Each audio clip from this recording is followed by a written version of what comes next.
Bible में यीशु कहेला मोए को जीवन, मोए को आत्मा, मोए को शांति, मोए को ज्योति रे। बाइबल में यीशु कहेला ख्रिस्त में प्रिय भाइयों और बहनों, आज मैं इस कड़ी में इस भाग में मैं कैसे बाइबल पढ़ना चाहिए उसके बारे में आप लोगों को शिक्षा दूंगा। हम लोग देखे हैं, जानते हैं, इतना मोटा पुस्तक को पढ़ना सहज नहीं है, इसलिए कुछ टिप्स, चाहे कुछ शिक्षा देने से, चाहे हिंट्स देने से आप लोगों को सहज होगा पढ़ने के लिए। इसलिए मैं आज इस भाग को मैं शिक्षा चाहे जानकारी के तौर से ले रहा हूँ। एक बाइबल टीचर जो कि पूरा दुनिया में उनको जानते थे, उनका नाम है डेविड पॉसन। डेविड पॉसन एक इंग्लिश आदमी थे और वे बाइबल के बारे में बहुत सारे पुस्तक भी लिखे हैं और उनका वीडियो भी है और उनका शिक्षा बहुत लोग कहेंगे उनको मानते हैं।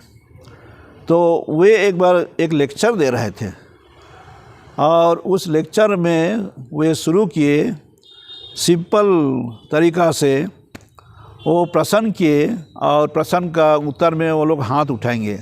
तो सबसे पहला प्रश्न था, कितने लोग बाइबल को एक महत्वपूर्ण पुस्तक समझते हैं? वैसे सवाल किए, कितने लोग बाइबल को विश्वास के दृष्टि से महत्वपूर्ण पुस्तक समझते हैं? तो उस जगह में जो लोग बैठे थे वो लोग, बहुत लोग, प्राय सभी लोग हाथ उठाए और उससे मालूम हुआ कि ज़्यादा लोग चाहते हैं, चाहे सोचते हैं कि बाइबल एक महत्वपूर्ण पुस्तक है। अच्छा, दूसरा सवाल पूछे, कितने लोग इस बाइबल को पढ़े हैं? तब इस सवाल का उत्तर में हाथ उठाने के लिए कहा गया तो बहुत कमती हाथ उठा, अर्थात बहुत कमती लोग वहाँ थे जो लोग पूरा बाइबल को पढ़े थे। तो ऐसे वे शुरू किए। तीसरा में वे शुरू किए, तो दूसरा में वे प्रश्न किए, कितने लोग चाहते हैं कि इस बाइबल को अपने जीवन में पढ़ेंगे, पूरी बाइबल को पढ़ेंगे? तो उस समय भी बहुत सारे हाथ उठा। तो ऐसे करके वे लोगों के बीच में एक कहेंगे अवेयरनेस लाना चाहे कि बाइबल का पढ़ना, बाइबल आधारित जीवन बिताना, वे उनको शिक्षा देना चाहते थे। और वे सवाल किए कि यदि आप इसको महत्वपूर्ण पुस्तक कहते हैं, सोचते हैं, ग्रहण करते हैं, तो आप लोग अभी तक नहीं पढ़े हैं। उसका मतलब ये है कि आप लोग जो सोचते हैं उसको नहीं करते हैं। उनको चैलेंज किए, उनको शिक्षा की दृष्टि से उनको ये सवाल रखा गया उनके लिए कि आप लोग जो सोचते हैं, आप लोग जो इच्छा है उसको पूरा नहीं करते हैं। कारण कि वो सबको ये कहे कि ये महत्वपूर्ण पुस्तक है। यदि महत्वपूर्ण पुस्तक है तो आप लोगों को पढ़ना चाहिए। खैर, हम लोग कह सकते हैं बहुत मोटा पुस्तक है, वो दूसरी बात है, लेकिन तो प्रयास तो होना चाहिए इसको पढ़ने के लिए। तो उसी का आधार में वे शुरू किए और बाद में वे शिक्षा दिए। तो हम लोग साधारणतः देखते हैं, हम लोग बाइबल पढ़ने के लिए क्या करते हैं, कभी कभी हम लोग ऐसा लेते हैं बाइबल और ऐसा करके खोलते हैं, जो लिखा हुआ जो खोलता है, जो पेज खोलता है उसको पढ़ते हैं। हाँ, ये वाला आज मेरे लिए वचन है। इसको वे कहते हैं डीप इन मेथड, माने खोल के, चाहे ऐसा करके खोल के पढ़ना। कोई भी वर्स, चाहे कोई भी जो लिखा हुआ पाए उसको पढ़ते हैं और प्रभु का वचन मेरे लिए ये है, वैसा करते हैं। उसको वे कहते हैं डीप इन मेथड, अर्थात हम लोग अटरनम खोलते हैं। और दूसरा मेथड वो कहते हैं, दूसरा मेथड से हम लोग बाइबल पढ़ सकते हैं। यदि हर एक दिन हम लोग 3 अध्याय पढ़ेंगे, हर एक दिन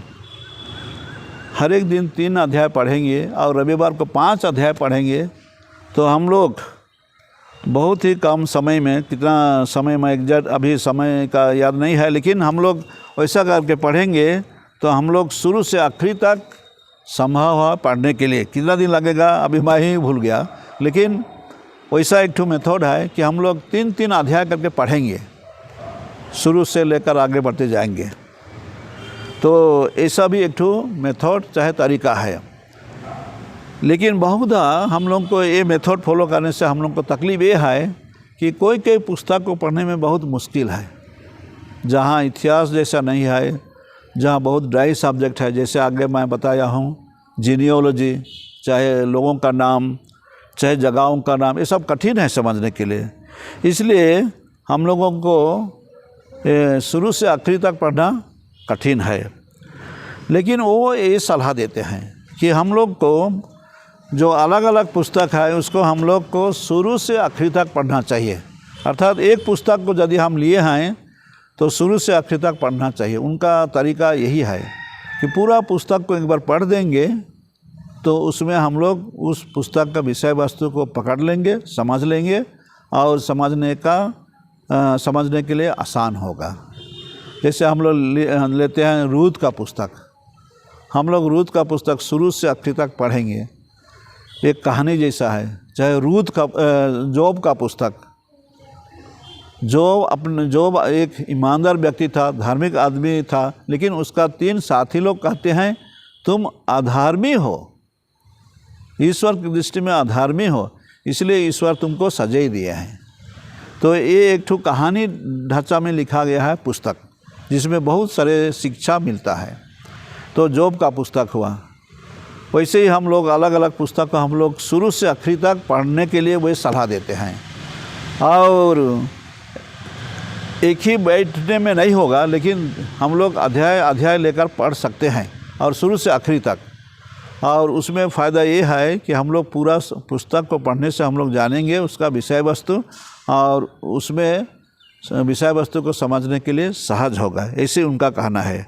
तो इसके लिए जो सहज है उसको हमको चुनना पड़ेगा। जैसे सुसमाचार में संत मार्कुस का सुसमाचार छोटा है, 16 अध्याय है, इसलिए 16 अध्याय का पुस्तक को हम लोग को शुरू में पढ़ना चाहिए, ताकि हम लोग पढ़ेंगे और उसको कुछ ना कुछ समझेंगे और हम लोगों को आगे चलकर कठिन पुस्तक को भी पढ़ने के लिए हम लोग प्रयत्न कर सकते हैं। तो उनका कहना है कि हम लोग एक पुस्तक को शुरू से आखिरी तक पढ़ना चाहिए।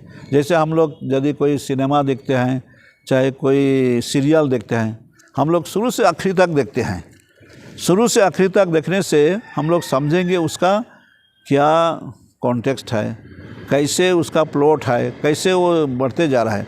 और यदि हम बीच में देखेंगे, बीच से सुनेंगे, देखेंगे, तो हम लोग को समझना मुश्किल लगेगा। कुछ समझ सकते हैं ज़रूर, लेकिन उसका पूरा बैकग्राउंड, पूरा जो संदर्भ है उसको हम लोग पकड़ नहीं पाएंगे। इसलिए उनका कहना है कि हम लोग शुरू से आखिरी तक पढ़ना चाहिए।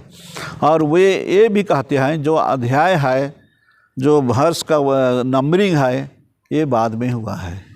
ये जो विभाजन है लोगों के लिए, विश्वासी लोगों के लिए पढ़ने का सुविधा के लिए बनाया गया है। शुरू में ऐसा अध्याय चाहे वचन संख्या ये सब नहीं था, उसको बाद में किया गया है मिडल एजेस में। और इसलिए उनका कहने के अनुसार, डेविड पोसन के कहने के अनुसार उसको उसको उतना इम्पोर्टेंस नहीं देना है। ठीक है, वो मदद करता है समझने के लिए, चाहे कितना भाषा लेने के लिए, लेकिन हम लोगों को देखना पड़ेगा कि वो पुस्तक शुरू से आखिर तक हम लोग पढ़ना चाहिए। तो उनका मेथड यही है। और एक देखना पड़ेगा कि जो पुस्तक है इसमें हम लोग दो सेक्शन कह सकते हैं, प्रोज और पोइट्री। प्रोज का लिखने का तरीका अलग है, पोइट्री का लिखने का तरीका अलग है। पोइट्री जो है मन की बात, हमारे जो भावना है, जो सोच है, जो अंदर में जो हम लोग सोचते हैं उसको प्रकट करता है, वो गहराई से लेता है, जैसे हम लोग एक फूल देते हैं, किसी को हम प्यार करते हैं, तो फूल देना ऐसी एक लेन देन का बात नहीं है, लेकिन फूल से हम लोग एक दूसरे को प्रकट करते हैं कि मैं उनको चाहता हूँ, चाहे वो हमको चाहती है, ऐसे हम लोग प्रकट करते हैं। इसलिए पोइट्री जो है वो बहुत गहराई का बात को भी प्रकट किया गया है। जैसे हम लोग सॉन्ग ऑफ सॉन्ग्स में देखते हैं, उसमें वर वधू चाहे लड़का और लड़की का एक प्यार का रिश्ता को वर्णन किया गया है बहुत ही गहराई से, इतना गहराई से, इतना डिटेल में है कि उसमें ईश्वर के बारे में बहुत कामती रेफरेंस है, चाहे नहीं के बराबर ही है।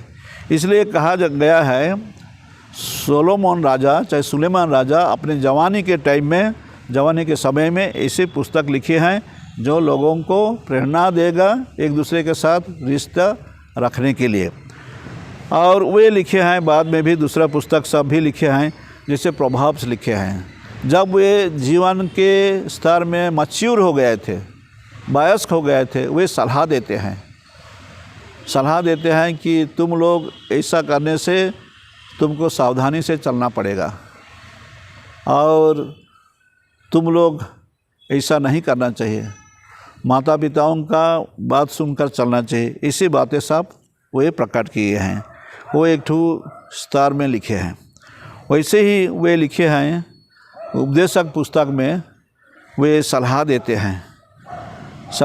हैं। माने आखिरी में वे कहते हैं तुम प्रभु को श्रद्धा रखो, fear the lord and fulfil the commandment. प्रभु के प्रति श्रद्धा रखो और उसके नियमों का पालन करो। वे अनुभव किए हैं अपने जीवन में, वे संत नहीं किए होंगे, लेकिन अभी वे दूसरों को, भविष्य के लोगों को वे शिक्षा देते हैं कि उनको क्या करना चाहिए धार्मिकता का जीवन में आगे बढ़ने के लिए। इसी हम लोग प्रोज और पोइट्री में फ़र्क देखते हैं और हम लोग ये जो बाइबल के वचन को हम लोग देखेंगे तो ये हम लोग उनका कहना है कि बाइबल का वचन पढ़ने से हम क्लेवर नहीं होंगे, लेकिन हम लोग बुद्धिमान होंगे। कारण कि बाइबल का भाषा में वे डिफरेंस देखते हैं। हम लोग बाइबल में पाते हैं वाइज एंड फूल्स, जो लोग ज्ञानी हैं और जो लोग मूर्ख हैं। ज्ञानी लोग वही लोग हैं जो ईश्वर को डरते हैं और ईश्वर के हुक्मों के अनुसार चलते हैं, और मूर्ख लोग उसका उल्टा करते हैं। इसलिए वे कहते हैं प्रभु का वचन पढ़ने से हम लोग ज्ञानी बनेंगे, हम लोग चतुर नहीं बनेंगे। चतुर है दुनियादारी जीवन में किसी का फ़ायदा, चाहे किसी का कुछ ऐसा है जिसके लिए उनको फ़ायदा होगा, उसको वे देखते हैं। इसलिए वो कहते हैं कि हम लोगों को प्रभु का वचन ही हम लोगों को बुद्धिमान बनाएगा और हम लोग को सही चीज़ को चुनने के लिए मदद करेगा। इसलिए वे कहते हैं हम लोगों को वाइज होना चाहिए, बुद्धिमान होना चाहिए, और हम लोग सही चुनौती करेंगे, सही चुनाव करेंगे तो हम लोग सही दिशा में जाएंगे और ईश्वर के लिए ये प्रिय होगा। और इसलिए वे कहते हैं कि हम लोग प्रभु के बारे, ईश्वर की इच्छा के बारे और सच्चाई के बारे हम लोग जानते हैं प्रभु का वचन पढ़ने से। इसलिए वे कहते हैं हम लोग बुद्धिमान होंगे, बुद्धिमान हो सकते हैं, हम लोग सही दिशा में जाने के लिए हम लोग को प्रेरणा मिलेगा। और सच्चाई ईश्वर के बारे, दुनिया के बारे और अपने बारे भी हम लोग जान सकते हैं। तो ये सब बातें हम लोग उनका शिक्षा में पाते हैं। तो आज के शिक्षा में मैं कुछ बताया, विशेषकर मैं बताया हूँ बाइबल पढ़ने का मेथडोलॉजी, कौन मेथड हम लोग फॉलो कर सकते हैं। ज़रूर अपना समझने का स्तर के अनुसार हम लोग छोटा छोटा पुस्तक को पढ़ सकते हैं, और ये एक दिन का बात नहीं है, कारण कि ये इतना मोटा है, इसलिए हम लोग बहुत ही समय लेंगे, लेकिन कुछ ना कुछ ऐसा हम लोग समझेंगे जो कि प्रभु का वचन है। और प्रभु का वचन हम लोग का जीवन के लिए एक ज्योति की तरह है। हम लोग इसको ऐसे समझेंगे तो हम लोग वचन को पढ़ने के लिए रुचि लेंगे और वचन आधारित जीवन बिताने के लिए भी हम लोग कोशिश करेंगे। तो प्रिय भाइयों और बहनों, आज हम लोग मेरी शिक्षा को ध्यान से सुने हैं। मैं सोचता हूँ कुछ ना कुछ आप लोगों को ये शिक्षा जानकारी आप लोगों को मदद करेगा प्रभु में विश्वास के जीवन में आगे बढ़ने के लिए। तो आप लोगों को मैं धन्यवाद देता हूँ। बाइबल में यीशु कहेला मोए को जीवन, मोए को आत्मा, मोए को शांति।